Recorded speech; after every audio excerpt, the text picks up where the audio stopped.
Good morning. നമ്മുടെ ഇന്നത്തെ ക്ലാസ്സിൽ നമുക്ക് ട്രാൻസാക്ഷൻസ് തന്നതിന് ശേഷം ആ ട്രാൻസാക്ഷനിൽ ഡെബിറ്റ് ഏതാണ് ക്രെഡിറ്റ് ഏതാണ് എന്ന് ഐഡൻറ്റിഫൈ ചെയ്യുന്നത് എങ്ങനെയാണെന്ന് നോക്കാം. അക്കൗണ്ടിങ് പ്രിൻസിപ്പിൾസ്, അതായത് rules of debit and credit എല്ലാവരും പഠിച്ചു കഴിഞ്ഞതാണല്ലോ. അതുകൊണ്ട് കുറച്ച് ട്രാൻസാക്ഷൻ തന്നിട്ടുണ്ട്. അതിൽ ഏതാണ് ഡെബിറ്റ് ഏതാണ് ക്രെഡിറ്റ് അതെങ്ങനെയാണ് ഐഡൻറ്റിഫൈ ചെയ്യുന്നത് നോക്കാം. അതിൽ first one, Madhu commenced business with cash ₹10 lakhs. First one എന്താണ്? Madhu commenced business with cash ₹10 lakhs. അപ്പോൾ മധു 10 lakhs ഇൻവെസ്റ്റ് ചെയ്ത് ബിസിനസ് സ്റ്റാർട്ട് ചെയ്തു. അപ്പോൾ ഈ 10 lakhsന് പറയുന്ന പേരെന്താണ്? ഈ 10 lakhsന് പറയുന്ന പേരാണ് ക്യാപിറ്റൽ. അതായത് മധു 10 lakhs ഇൻവെസ്റ്റ് ചെയ്ത് ക്യാപിറ്റൽ ഇൻവെസ്റ്റ് ചെയ്ത് ബിസിനസ് സ്റ്റാർട്ട് ചെയ്തു അല്ലേ. അപ്പോൾ ഇവിടെ നമ്മൾ ആദ്യം അപ്പോൾ നമ്മൾ 2 അപ്രോച്ച് പഠിച്ചിട്ടുണ്ട്. First one English approach, second one American approach. നമുക്ക് 2 അപ്രോച്ച് നോക്കാം. ഫസ്റ്റ് എന്താണ്? ഇംഗ്ലീഷ് അപ്രോച്ച് നോക്കാം. അപ്പോൾ ഇംഗ്ലീഷ് അപ്രോച്ച് അനുസരിച്ച് all accounts are classified into 3 categories: real account, nominal account, personal account. ഇതിൽ ഫസ്റ്റ് ആദ്യം നമ്മൾ നോക്കേണ്ട ഒരു ട്രാൻസാക്ഷൻ കിട്ടിക്കഴിഞ്ഞാൽ ആദ്യം നമ്മൾ നോക്കേണ്ടത്, ഏതൊരു ട്രാൻസാക്ഷനിലും 2 events ഉണ്ടാവും എന്ന് പറഞ്ഞില്ലേ, ഒരു ഡെബിറ്റും ഒരു ക്രെഡിറ്റും. അപ്പോൾ നമ്മൾ ആദ്യം നോക്കേണ്ടത് എന്താണ്? 2 events or 2 aspects ഏതാണെന്നാണ്. അപ്പോൾ Madhu started business or commenced business with cash ₹10 lakhs. അപ്പോൾ ഇതിൽ 2 events ഏതാണ്? ഫസ്റ്റ് വൺ ക്യാഷ്, സെക്കൻഡോ ആ ക്യാഷ് ഏത് രൂപത്തിലാണ് ബിസിനസ്സിലേക്ക് വന്നത്? ക്യാപിറ്റൽ. അപ്പോൾ ക്യാഷ് ട്രാൻസാക്ഷൻ്റെ പ്രത്യേകത, ഒരു ഐറ്റം ഒന്നുകിൽ ഡെബിറ്റ് അല്ലെങ്കിൽ ക്രെഡിറ്റ്, ഏതെങ്കിലും ഒന്ന് ക്യാഷ് ആണെങ്കിൽ ഏത് രൂപത്തിലാണ് ക്യാഷ് വന്നത്, അല്ലെങ്കിൽ ആരിൽ നിന്നാണ് ക്യാഷ് റിസീവ് ചെയ്തത്. ഇനി പേയ്മെൻ്റ് ആണെങ്കിലോ ഏത് രൂപത്തിലാണ് ക്യാഷ് പേ ചെയ്യുന്നത്, അല്ലെങ്കിൽ ആർക്കാണ് നൽകുന്നത്. അപ്പോൾ മറ്റേ ഐറ്റം നമുക്ക് കിട്ടും. ഇവിടെ ഇപ്പം ക്യാഷ് ബിസിനസ് ഒരു ആർട്ടിഫിഷ്യൽ പേഴ്സൺ ആണ്. ഇപ്പം നമ്മൾ 10 lakhs ഇൻവെസ്റ്റ് ചെയ്ത് ബിസിനസ് സ്റ്റാർട്ട് ചെയ്യുന്ന സമയത്ത് ബിസിനസ്സിൻ്റെ കയ്യിലേക്ക് എന്ത് കിട്ടി? 10 lakhs ക്യാഷ് കിട്ടി അല്ലേ. അപ്പോൾ ക്യാഷ് ബിസിനസ്സിലേക്ക് വന്നു. ഇനി ഏത് രൂപത്തിലാണ് ബിസിനസ്സിലേക്ക് വന്നത്? ക്യാപിറ്റൽ എന്നുള്ള രൂപത്തിലാണ്. ക്യാപിറ്റൽ എന്നുള്ള രൂപത്തിലാണ് ബിസിനസ്സിലേക്ക് വന്നത്. ഇനി നമ്മൾ നോക്കാം, ഇംഗ്ലീഷ് അപ്രോച്ച് അനുസരിച്ച് ക്യാഷ് ഏത് കാറ്റഗറിയിലാണ് വരുന്നത്? Real account. അപ്പോൾ റിയൽ അക്കൗണ്ട് ആയതുകൊണ്ട് റിയൽ അക്കൗണ്ടിൻ്റെ റൂൾ എന്തായിരുന്നു? Debit what comes in, credit what goes out. Cash ബിസിനസ്സിലേക്ക് വരുവാണോ ചെയ്തത്, പോവുകയാണോ ചെയ്തത്? ക്യാഷ് ബിസിനസ്സിലേക്ക് വന്നു അല്ലേ. അതുകൊണ്ട് ഡെബിറ്റ് വാട്ട് കംസ് ഇൻ അല്ലേ, ക്യാഷിന് എന്ത് കൊടുക്കാം? ഡെബിറ്റ്. എത്രയാണ്? 10 lakhs. ഇനി ക്യാപിറ്റൽ ഏത് കാറ്റഗറിയിലാണ് വരുന്നത്? Nominal account. എന്തുകൊണ്ടാണ്? ഒരു ഇൻകം, ഒരു ഗെയിൻ എന്നുള്ള രീതിയിലാണ് വരുന്നത്. അതുകൊണ്ട് ക്യാപിറ്റൽ നോമിനൽ അക്കൗണ്ടാണ്. നോമിനൽ അക്കൗണ്ടിൻ്റെ റൂൾ എന്തായിരുന്നു? Debit all expense and losses, credit all incomes and gains. അപ്പോൾ ഇവിടെ ക്യാപിറ്റൽ എന്താണ്? ഒരു വരുമാനമായിട്ടല്ലേ, ക്യാഷ് കിട്ടിയതല്ലേ, റിസീവ് ചെയ്തതല്ലേ. അതുകൊണ്ട് ക്യാപിറ്റലിന് എന്ത് കൊടുക്കാം? ക്രെഡിറ്റ്. 10 lakhs തന്നെ. എമൗണ്ട് സെയിം ആയിരിക്കും. ഡെബിറ്റും ക്രെഡിറ്റും എപ്പോഴും ഈക്വൽ ആയിരിക്കണം. അപ്പോൾ ക്യാഷ് ഡെബിറ്റും ക്യാപിറ്റൽ ക്രെഡിറ്റും. മനസ്സിലായല്ലോ? ഓക്കെ. ഇനി നെക്സ്റ്റ് എന്താണ്? സെക്കൻഡ് വൺ എന്താണ്? Boat goods for cash. Boat goods for cash ₹50,000. അപ്പോൾ ബോട്ട് ഗുഡ്സ് ഫോർ ക്യാഷ് ₹50,000 എന്ന് പറയുന്ന സമയത്ത് എന്താണ്? 50,000 രൂപയുടെ ഗുഡ്സ് വാങ്ങി. അപ്പോൾ 2 events, 2 aspects ഏതാണ്? ഒന്ന് ഗുഡ്സ്, മറ്റൊന്ന് ക്യാഷ്. ക്യാഷ് കൊടുത്തിട്ടാണല്ലോ ഗുഡ്സ് വാങ്ങുന്നത്. അപ്പോൾ ഒന്ന് ഗുഡ്സും മറ്റൊന്ന് ക്യാഷും. ഇനി ഗുഡ്സ് വരുമ്പോൾ നമ്മൾ ശ്രദ്ധിക്കേണ്ടത്, ഗുഡ്സ് വാങ്ങുന്ന സമയത്ത് ഗുഡ്സ് വാങ്ങി എന്ന് പറയേണ്ട ആവശ്യമില്ല. എന്താണ്? പർച്ചേസ് എന്ന് കാണിച്ചാൽ മതി. അതായത് ഒരു ബിസിനസ്സിൻ്റെ എന്തെങ്കിലും ഒരു ഐറ്റം വാങ്ങിക്കഴിഞ്ഞാൽ അത് ഗുഡ്സ് ആണോ അതിൻ്റെ അസറ്റാണോ എന്ന് എങ്ങനെ മനസ്സിലാക്കാം? ഏത് തരം ബിസിനസ്സാണോ നടത്തുന്നത്.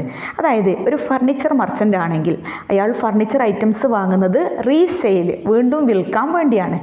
അതുകൊണ്ട് ആ ഫർണിച്ചർ അയാളെ സംബന്ധിച്ച് എന്താണ്? ഗുഡ്സാണ്, അയാളുടെ ഗുഡ്സാണ്. അയാൾ അത് വിറ്റാണ് പൈസയാക്കുന്നത്. ഇനി ഒരു സ്റ്റേഷനറി മർച്ചൻറ്റിനെ സംബന്ധിച്ച് അയാൾ ഒരു ഫർണിച്ചർ വാങ്ങിയാലോ, അത് അയാളുടെ അസറ്റാണ്, അത് വിൽക്കാൻ വേണ്ടി വാങ്ങുന്നതല്ല. അപ്പോൾ അതാണ് ഗുഡ്സും അസറ്റും തമ്മിലുള്ള വ്യത്യാസം. അപ്പോൾ ഗുഡ്സ് വാങ്ങുന്ന സമയത്ത് നമ്മൾ എന്ത് കാണിച്ചാൽ മതി? പർച്ചേസ് എന്ന് മാത്രം കാണിച്ചാൽ മതി. ജസ്റ്റ് പർച്ചേസ് എന്ന് പറഞ്ഞാൽ എന്താണ്? ഗുഡ്സ് പർച്ചേസ്ഡ്, ഗുഡ്സ് വാങ്ങി എന്നാണ് അർത്ഥം. ഇനി ഗുഡ്സ് വിറ്റ് കഴിഞ്ഞാലോ സെയിൽസ് എന്ന് മാത്രം കാണിച്ചാൽ മതി. സോൾഡ് ഗുഡ്സ് ആണ്. അപ്പോൾ ഇവിടെ 2 ഈവൻറ്റ്സ്, ഒന്ന് ഗുഡ്സ് ആണ്, മറ്റൊന്ന് ക്യാഷ് ആണ്. അപ്പോൾ നമുക്ക് ഫസ്റ്റ് എന്ത് ചെയ്യാം? ഇംഗ്ലീഷ് അപ്രോച്ച് അനുസരിച്ച് ഈ രണ്ടും ഏത് കാറ്റഗറിയിൽ വരുന്നതാണ്? Real account. റിയൽ അക്കൗണ്ടിൻ്റെ റൂൾ എന്തായിരുന്നു? Debit what comes in, credit what goes out. Goods വാങ്ങുന്ന സമയത്ത് ബിസിനസ്സിലേക്ക് എന്താണ് വരുന്നത്? ഗുഡ്സ്. അപ്പോൾ ഗുഡ്സ് വരുന്നത് കൊണ്ട് ഗുഡ്സിന് എന്താണ്? ഡെബിറ്റ്. ഇനി നമ്മൾ പൈസ കൊടുത്താണ് വാങ്ങുന്നത്, അപ്പോൾ cash goes out from the business. അപ്പോൾ ക്യാഷിന് എന്താണ്? ക്രെഡിറ്റ്. ക്യാഷ് ക്രെഡിറ്റും ഗുഡ്സ് ഓർ പർച്ചേസ് ഡെബിറ്റും. എമൗണ്ട് സെയിം ആണ്, രണ്ടും സെയിം എമൗണ്ട് ആയിരിക്കും, 50,000. ഓക്കെ. ഇനി നെക്സ്റ്റ് വൺ, തേർഡ് വൺ എന്താണ്? Third one bought furniture for ₹1 lakh. Third one ആണ് ബോട്ട് ഫർണിച്ചർ ഫോർ ₹1 lakh. 1 lakhൻ്റെ ഫർണിച്ചർ വാങ്ങി. അപ്പോൾ ആദ്യം നോക്കേണ്ടത് എന്താണ്? 2 ഈവൻറ്റ്സ്. 2 ഈവൻറ്റ്സ്, ഒന്ന് ഫർണിച്ചർ, മറ്റൊന്ന് ക്യാഷ്. ഫർണിച്ചറും ക്യാഷുമാണ്. അപ്പോൾ ഈ ഫർണിച്ചറും ക്യാഷും രണ്ടും ഏതാണ്? റിയൽ അക്കൗണ്ടാണ്. ഇംഗ്ലീഷ് അപ്രോച്ച് അനുസരിച്ച് രണ്ടും റിയൽ അക്കൗണ്ടാണ്. റിയൽ അക്കൗണ്ടിൻ്റെ rule debit what comes in, credit what goes out. Furniture വാങ്ങുന്ന സമയത്ത് ഫർണിച്ചർ ബിസിനസ്സിലേക്ക് വന്നു, ഫർണിച്ചറിന് ഡെബിറ്റ്. ക്യാഷ് പേ ചെയ്യുന്നത് കൊണ്ട് ക്യാഷ് ബിസിനസ്സിന് പോയി, അതുകൊണ്ട് ക്യാഷിന് ക്രെഡിറ്റ്. ഇനി അമേരിക്കൻ അപ്രോച്ച് അനുസരിച്ചാണെങ്കിലോ ഇതെന്താണ്? രണ്ടും അസറ്റല്ലേ? അസറ്റാണ്. അപ്പോൾ എന്താണ്? അസറ്റ് ഇൻക്രീസ് ആണെങ്കിൽ ഡെബിറ്റ്, അസറ്റ് ഡിക്രീസ് ആണെങ്കിൽ ക്രെഡിറ്റ്. ഇവിടെ ഏത് അസറ്റാണ് ഇൻക്രീസ് ആവുന്നത്, ഏത് അസറ്റാണ് ഡിക്രീസ് ആവുന്നത്? ഫർണിച്ചർ കൂടുതലായി, ഫർണിച്ചർ വീണ്ടും വാങ്ങി, ഫർണിച്ചർ ഇൻക്രീസ് ആണ്, ഫർണിച്ചറിന് ഡെബിറ്റ്. ക്യാഷോ? ക്യാഷ് ബിസിനസ്സിന് പോയി, അപ്പോൾ ഓൾറെഡി ഉള്ള പൈസ കുറഞ്ഞു, അപ്പോൾ ക്യാഷ് എന്തായി? ഡിക്രീസ്, അതുകൊണ്ട് ക്യാഷിന് എന്താണ്? ക്രെഡിറ്റ്. ഓക്കെ. ഇനി നെക്സ്റ്റ് വൺ, അടുത്ത എന്താണ്? Deposited into bank. അടുത്തതാണ് deposited into bank ₹2 lakhs. Deposited into bank ₹2 lakhs. നമ്മളുടെ ബിസിനസ്സിന് 2 lakhs നമ്മൾ എന്ത് ചെയ്ത്? ബാങ്കിലേക്ക് ഡെപ്പോസിറ്റ് ചെയ്തു. അപ്പോൾ ഇതിൽ 2 ഈവൻറ്റ്സ് എന്താണ്? ഒന്ന് ക്യാഷ്, പൈസയാണല്ലോ ഡെപ്പോസിറ്റ് ചെയ്യുന്നത്. ആ പൈസ ഏത് രൂപത്തിലാണ് പേ ചെയ്യുന്നത്, അല്ലെങ്കിൽ ആർക്കാണ് കൊടുക്കുന്നത് നോക്കാം. പൈസ ആർക്കാണ് കൊടുക്കുന്നത്? ബാങ്കിലേക്കാണ് കൊടുക്കുന്നത്, മറ്റു വ്യക്തികൾക്കല്ല. ആർക്കാണ്? ബാങ്ക്. അപ്പോൾ 2 ഈവൻറ്റ്സ്, ഒന്ന് ക്യാഷും മറ്റൊന്ന് ബാങ്കും. ഇനി ഇംഗ്ലീഷ് അപ്രോച്ച് അനുസരിച്ച് എന്താണ്? രണ്ടും എന്താണ്? ഇതെന്താണ്? ബാങ്ക് എന്താണ്? ഒരു ആർട്ടിഫിഷ്യൽ പേഴ്സൺ ആണ്. ബാങ്ക് ഒരു ആർട്ടിഫിഷ്യൽ പേഴ്സൺ എന്നുള്ള രീതിയിലെടുക്കാം. ക്യാഷ് എന്താണ്? റിയൽ അക്കൗണ്ടാണ്. റിയൽ അക്കൗണ്ടിൻ്റെ റൂൾ എന്താണ്? Debit what comes in, credit what goes out. ഈ 2 lakhs, ഈ 2 lakhs ബാങ്കിൽ ഡെപ്പോസിറ്റ് ചെയ്യുന്ന സമയത്ത് ബിസിനസ്സിൽ നിന്ന് ക്യാഷ് പോയല്ലോ. ഇനി ബിസിനസ്സിൽ ആ 2 lakhs ഉണ്ടോ? ഇല്ല. ആ 2 lakhs എവിടത്തേക്ക് കൊടുത്തു? ബാങ്കിലേക്ക് കൊടുത്തു. അതുകൊണ്ട് തന്നെ ക്യാഷ് എന്താണ്? ഡിക്രീസ്. ക്യാഷ് ബിസിനസ്സിന് കുറഞ്ഞു. അല്ലെങ്കിൽ ഇംഗ്ലീഷ് അപ്രോച്ച് അനുസരിച്ചാണെങ്കിൽ cash goes out from the business. അപ്പോൾ ബിസിനസ്സിൽ നിന്ന് ക്യാഷ് പുറത്തേക്ക് പോയത് കൊണ്ട് ക്യാഷിന് എന്താണ്? ക്രെഡിറ്റ്. ക്യാഷിന് ക്രെഡിറ്റാണ്. ഇനി ബാങ്ക് എന്താണ്? ഒരു ആർട്ടിഫിഷ്യൽ പേഴ്സൺ എന്നുള്ള രീതിയിൽ എടുക്കുക. അപ്പോൾ പേഴ്സണൽ അക്കൗണ്ടിൻ്റെ റൂൾ എന്തായിരുന്നു? Debit the receiver, credit the giver. നമ്മൾ ബിസിനസ് പോയിൻ്റ് ഓഫ് വ്യൂവിൽ നിൽക്കുക. ആ ബിസിനസ് പോയിൻ്റ് ഓഫ് വ്യൂവിൽ നിൽക്കുന്ന സമയത്ത് നമ്മൾ കൊടുക്കുന്ന ക്യാഷ് റിസീവ് ചെയ്യുന്ന ആളാണ് ബാങ്ക്. നമ്മൾ കൊടുക്കുന്ന ക്യാഷ് റിസീവ് ചെയ്യുന്ന ആളാണ് ബാങ്ക്. അതുകൊണ്ട് ബാങ്ക് ആരാണ്? റിസീവറാണ്. റിസീവർ ആയതുകൊണ്ട് ബാങ്കിന് എന്താണ്? ഡെബിറ്റ്. റിസീവർ ആയതുകൊണ്ട് ബാങ്കിന് ഡെബിറ്റ്. അപ്പോൾ ഇവിടെ ബാങ്ക് ഡെബിറ്റും ക്യാഷ് ക്രെഡിറ്റും സെയിം എമൗണ്ട് 2 lakhs. ബാങ്ക് ഡെബിറ്റും ക്യാഷ് ക്രെഡിറ്റും. ഓക്കെ. ഇനി നെക്സ്റ്റ് വൺ എന്താണ്? Purchased stationery ₹500. പർച്ചേസ്ഡ് സ്റ്റേഷനറി വാങ്ങി, 500ൻ്റെ സ്റ്റേഷനറി വാങ്ങി. അപ്പോൾ 2 ഈവൻറ്റ്സ് നോക്കാം. ഒന്നെന്താണ്? 500 കൊടുത്തതിന് ശേഷമാണ് സ്റ്റേഷനറി വാങ്ങുന്നത്. അപ്പോൾ ഒന്ന് ക്യാഷ് 500 ആണ്. ക്യാഷ് എന്തിനു വേണ്ടിയാണ് കൊടുക്കുന്നത്? സ്റ്റേഷനറി വാങ്ങാൻ വേണ്ടിയാണ്. അപ്പോൾ മറ്റേ ഐറ്റം സ്റ്റേഷനറിയാണ്. സ്റ്റേഷനറിയും ക്യാഷുമാണ് 2 ഈവൻറ്റ്സ്. അപ്പോൾ സ്റ്റേഷനറി, ക്യാഷ്, 2 ഈവൻറ്റ്സിൽ ഫസ്റ്റ് ക്യാഷ് ഏത് അക്കൗണ്ടാണ്? റിയൽ അക്കൗണ്ടാണ്. Debit what comes in, credit what goes out. എന്താണോ വരുന്നത് അത് ഡെബിറ്റ്, എന്താണോ പോകുന്നത് അത് ക്രെഡിറ്റ്. അപ്പോൾ ക്യാഷ് പേ ചെയ്യുന്ന സമയത്ത് 500 കൊടുക്കുന്ന സമയത്ത് ബിസിനസ്സിൽ നിന്ന് പുറത്തേക്ക് പോയല്ലോ. അപ്പോൾ ക്യാഷിന് എന്താണ്? ക്രെഡിറ്റ് ആണ്. Cash credit. ഇനി ക്യാഷ് അസറ്റ് എന്നുള്ള രൂപത്തിൽ നോക്കുകയാണെങ്കിലോ അസറ്റ് ഡിക്രീസായി, ആ 500 കുറഞ്ഞു, അപ്പോൾ ക്യാഷ് കുറഞ്ഞു. അപ്പോൾ എന്താണ്? അമേരിക്കൻ അപ്രോച്ച് അനുസരിച്ച് ക്യാഷിന് ക്രെഡിറ്റ്. ക്യാഷ് ഡിക്രീസ് ആണെങ്കിൽ ക്രെഡിറ്റ്, ഇൻക്രീസ് ആണെങ്കിൽ ഡെബിറ്റ്. ഇനി സ്റ്റേഷനറി എന്താണ്? എക്സ്പെൻസ് ആണ്. നോമിനൽ അക്കൗണ്ട് റൂൾ അനുസരിച്ച് debit all expense and losses. സ്റ്റേഷനറിയുടെ എക്സ്പെൻസ് ആണല്ലോ, അപ്പോൾ സ്റ്റേഷനറിക്ക് എന്താണ്? ഡെബിറ്റ്. ഇനിയോ നമ്മളുടെ അമേരിക്കൻ അപ്രോച്ച് അനുസരിച്ചാണെങ്കിലോ 5 കാറ്റഗറീസ് ആണ്. എക്സ്പെൻസിൻ്റെ റൂൾ എന്തായിരുന്നു? എക്സ്പെൻസ് ഇൻക്രീസ് ആണെങ്കിൽ ഡെബിറ്റ്, ഡിക്രീസ് ആണെങ്കിൽ ക്രെഡിറ്റ്. നമ്മളൊരു പുതുതായിട്ടൊരു സ്റ്റേഷനറി വാങ്ങുന്ന സമയത്ത് നമ്മുടെ എക്സ്പെൻസ് ആ 500 വീണ്ടും കൂടുതലായി. അതുവരെ നമുക്ക് ഒരുപാട് എക്സ്പെൻസ് ഉണ്ട്, ആ കൂട്ടത്തിൽ ഒരു 500 കൂടെ വന്നു. അപ്പോൾ എന്താണ്? എക്സ്പെൻസ് ഇൻക്രീസ് ആയി. അപ്പോൾ എന്താണ്? എക്സ്പെൻസിന് ഡെബിറ്റ്. അപ്പോൾ സ്റ്റേഷനറി ഡെബിറ്റും ക്യാഷ് ക്രെഡിറ്റും. ഓക്കെ. ആൻഡ് നെക്സ്റ്റ് വൺ, അടുത്ത എന്താണ്? Withdrew cash from bank ₹10,000. Withdrew cash from bank നമ്മളുടെ നേരത്തെ പഠിച്ചത് ഡെപ്പോസിറ്റഡ് ഇൻ ടു ബാങ്ക് ആണ്. ആ ഡെപ്പോസിറ്റഡ് ഇൻ ടു ബാങ്കിൻ്റെ നേരെ ഓപ്പോസിറ്റാണ് withdrew cash from bank. Withdrew means നമ്മൾ എന്താണ്? വിഡ്രോ ചെയ്തു, പിൻവലിച്ചു. നമ്മളുടെ ബാങ്ക് അക്കൗണ്ടിൽ നിന്ന് ഒരു 10,000 രൂപ നമ്മൾ എന്ത് ചെയ്ത്? വിഡ്രോ ചെയ്തു. അപ്പോൾ 2 ഈവൻസ് എന്താണ്? ക്യാഷും ബാങ്കുമാണ് 2 ഈവൻസ്. ബാങ്കിൽ നിന്ന് ക്യാഷ് വിഡ്രോ ചെയ്ത് ബിസിനസ്സിലേക്ക് കൊണ്ടുവരുന്ന സമയത്ത് ബിസിനസ്സിലേക്ക് എന്ത് വന്നു? ക്യാഷ് വന്നു. അപ്പോൾ ക്യാഷ് വന്നത് കൊണ്ട് ക്യാഷിന് ഡെബിറ്റ് അല്ലേ? അല്ലെങ്കിൽ അസറ്റ് ഇൻക്രീസ് ആയി. ക്യാഷ് ഒരു 10,000 കൂടുതലായല്ലോ, അസറ്റ് ഇൻക്രീസ് ആയി. അപ്പോൾ എന്താണ്? അസറ്റിന് ഡെബിറ്റ്. ഇനി ബാങ്കിനെ സംബന്ധിച്ച് ബാങ്ക് ഒരു ആർട്ടിഫിഷ്യൽ പേഴ്സൺ. അപ്പോൾ പേഴ്സണൽ അക്കൗണ്ടിൻ്റെ rule debit the receiver, credit the giver. നമ്മൾ ബിസിനസ്സിലേക്ക് പൈസ കൊണ്ടുവരുന്ന സമയത്ത് ബാങ്ക് ആരാണ്? നമുക്ക് പൈസ നൽകുന്ന വ്യക്തിയാണ് ബാങ്ക്. അപ്പോൾ ബാങ്ക് ആരാണ്? ഗിവറാണ്. ഗിവർ ആയതുകൊണ്ട് ബാങ്കിന് എന്താണ്? ക്രെഡിറ്റ്. അപ്പോൾ ക്യാഷ് ഡെബിറ്റും ബാങ്ക് ക്രെഡിറ്റും. ഇനി നെക്സ്റ്റ് വൺ, സോൾഡ് ഗുഡ്സ് ₹6,000. 6,000 രൂപയുടെ ഗുഡ്സ് വിറ്റു.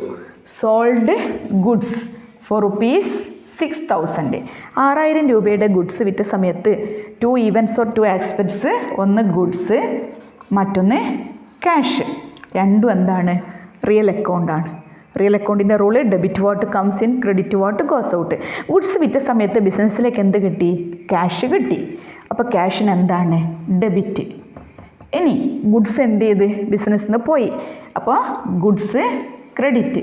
ഈ ഗുഡ്സ് എന്ന് പറയുന്ന സമയത്ത് ഞാൻ എന്ത് പറഞ്ഞിട്ടുണ്ട്? ഇവിടെ എന്ത് മതി? സെയിൽസ് എന്ന് കാണിച്ചാൽ മതി.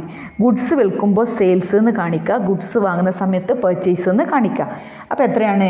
6,000. സെയിം എമൗണ്ട് ആണ് 6,000. ഓക്കെ. നെക്സ്റ്റ് വൺ, അടുത്ത എന്താണ്? Paid rent. അടുത്തത് പെയ്ഡ് റെൻറ്റ് ₹2,500. 2,500 റെൻറ്റ് പേ ചെയ്തു. അവിടെ എന്താണ്? 2 ഈവൻസ് ആദ്യം നോക്കുക. ഒന്നെന്താണ്? ക്യാഷ്. 2,500 ക്യാഷ് കൊടുത്തതാണല്ലോ. എന്തിനു വേണ്ടിയാണ് കൊടുക്കുന്നത്? ഏത് രൂപത്തിലാണ് ക്യാഷ് പേ ചെയ്യുന്നത്? റെൻറ്റ്. അപ്പോൾ റെൻറ്റ് എന്നുള്ള രൂപത്തിലാണ് ക്യാഷ് കൊടുക്കുന്നത്.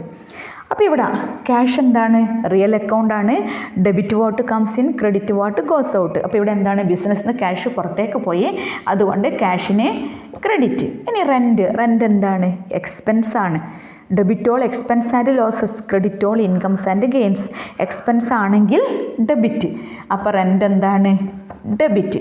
ഇനി അമേരിക്കൻ അപ്രോച്ച് അനുസരിച്ചാണെങ്കിലോ അസറ്റ് ഇൻക്രീസ് ആണെങ്കിൽ ഡെബിറ്റ്, അസറ്റ് ഡിക്രീസ് ആണെങ്കിൽ ക്രെഡിറ്റ്. അപ്പോൾ എന്താണ്? ക്യാഷ് എന്താണ്? ഡിക്രീസ് ആണ്, അതുകൊണ്ട് ക്യാഷിന് എന്താണ്? ക്രെഡിറ്റ്. ഇനി എക്സ്പെൻസ് ഇൻക്രീസ് ആണെങ്കിൽ ഡെബിറ്റ്, എക്സ്പെൻസ് ഡിക്രീസ് ആണെങ്കിൽ ക്രെഡിറ്റ്.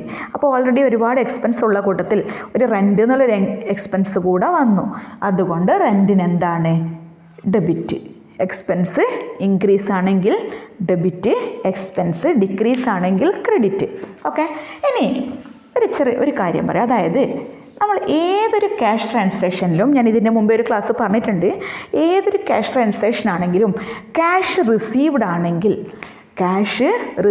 ആണെങ്കിൽ എപ്പോഴും ക്യാഷിന് എന്തേ വരൂ? ഡെബിറ്റ്. അതായത് ഏത് രൂപത്തിൽ ക്യാഷ് കിട്ടിക്കഴിഞ്ഞാലും അല്ലെങ്കിൽ ഏത് വ്യക്തിയിൽ നിന്ന് എങ്ങനെയാണെങ്കിലും ക്യാഷ് റിസീവ്ഡ് ആണെങ്കിൽ ക്യാഷിന് എപ്പോഴും എന്ത് മാത്രമേ വരൂ? ഡെബിറ്റ്. പിന്നെ ക്രെഡിറ്റ് എന്തായിരിക്കും? ഏത് രൂപത്തിലാണ് ക്യാഷ് കിട്ടിയത്. ഇനി റെൻ്റ് ആണെങ്കിലോ, റെൻ്റ് എന്നുള്ള രൂപത്തിൽ ക്യാഷ് കിട്ടിയതാണെങ്കിലോ റെൻറ്റിനായിരിക്കും ക്രെഡിറ്റ്. ഇനി ഇൻട്രസ്റ്റ് ആണെങ്കിലോ ഇൻട്രസ്റ്റിന് ക്രെഡിറ്റ്. ഇനി കമ്മീഷൻ ആണെങ്കിലോ കമ്മീഷന് ക്രെഡിറ്റ്. ഇനി ഒരു വ്യക്തി, അതായത് മറ്റൊരു കമ്പനി എക്സ് ലിമിറ്റഡ് എന്നുള്ള ഒരു കമ്പനിയിൽ നിന്നും ക്യാഷ് കിട്ടിയതാണെങ്കിൽ എക്സ് ലിമിറ്റഡിന് ക്രെഡിറ്റ്. അപ്പോൾ എന്താ മനസ്സിലാക്കേണ്ടത്? ഏത് രൂപത്തിൽ ക്യാഷ് കിട്ടിക്കഴിഞ്ഞാലും ക്യാഷിന് എന്താണ്? ഡെബിറ്റ്. അപ്പോൾ എങ്ങനെയാണോ ക്യാഷ് കിട്ടുന്നത് അതിന് ക്രെഡിറ്റ്. ഇനി മറ്റൊന്ന്, ഏത് രൂപത്തിൽ ക്യാഷ് പേയ്മെൻ്റ് ആണെങ്കിലും എപ്പോഴും ക്യാഷിന് എന്തായിരിക്കും? ക്രെഡിറ്റ് ആയിരിക്കും. എന്ത് രൂപത്തിലാണെങ്കിലും ക്യാഷ് പേ ചെയ്യുന്നതാണെങ്കിൽ ക്യാഷിന് എപ്പോഴും ക്രെഡിറ്റ് ആയിരിക്കും. അപ്പോൾ ഡെബിറ്റ് ഏതിന് വരും? ഇൻട്രസ്റ്റ് എന്നുള്ള രൂപത്തിൽ ക്യാഷ് പേ ചെയ്താണെങ്കിലോ അപ്പോൾ ഇൻട്രസ്റ്റിന് എന്തായിരിക്കും? ഡെബിറ്റ്. ഇൻട്രസ്റ്റ് ഒരു എക്സ്പെൻസാണ്, ഇൻട്രസ്റ്റിന് ഡെബിറ്റ്. ഇനി റെൻറ്റ് കൊടുത്തതാണെങ്കിലോ റെൻറ്റിന് ഡെബിറ്റ്. കമ്മീഷൻ കൊടുത്തതാണെങ്കിലോ കമ്മീഷന് ഡെബിറ്റ്. ഇനി മറ്റു ബാങ്കിലേക്ക് നമ്മൾ കൊടുത്തതാണെങ്കിലോ ബാങ്കിന് ഡെബിറ്റ്. അപ്പോൾ ഏത് രൂപത്തിൽ ക്യാഷ് പേയ്മെൻ്റ് ആണെങ്കിലും ക്യാഷിന് ക്രെഡിറ്റ് ആയിരിക്കും. ഏത് രൂപത്തിൽ ക്യാഷ് റിസീറ്റ് ആണെങ്കിലും ക്യാഷിന് എന്തായിരിക്കും? ഏത് രൂപത്തിൽ ക്യാഷ് പേയ്മെൻ്റ് ആണെങ്കിലും ക്യാഷിന് ക്രെഡിറ്റും, ഏത് രൂപത്തിൽ ക്യാഷ് റിസീവ്ഡ് ആണെങ്കിൽ ക്യാഷിന് ഡെബിറ്റും. റിസീവ്ഡ് ആണെങ്കിൽ ക്യാഷിന് ഡെബിറ്റും, പേയ്മെൻ്റ് ആണെങ്കിൽ ക്യാഷിന് ക്രെഡിറ്റും ആയിരിക്കും. ഓക്കെ, അപ്പോൾ ഈ ഡെബിറ്റും ക്രെഡിറ്റും മനസ്സിലായി എന്ന് വിചാരിക്കുന്നു. അപ്പോൾ ഇതെന്ത് ചെയ്യുക? നന്നായിട്ട് നോക്കുക. ഇനി ബാക്കി നമുക്ക് അടുത്ത ക്ലാസ്സിൽ എടുക്കാം. Okay, thanks.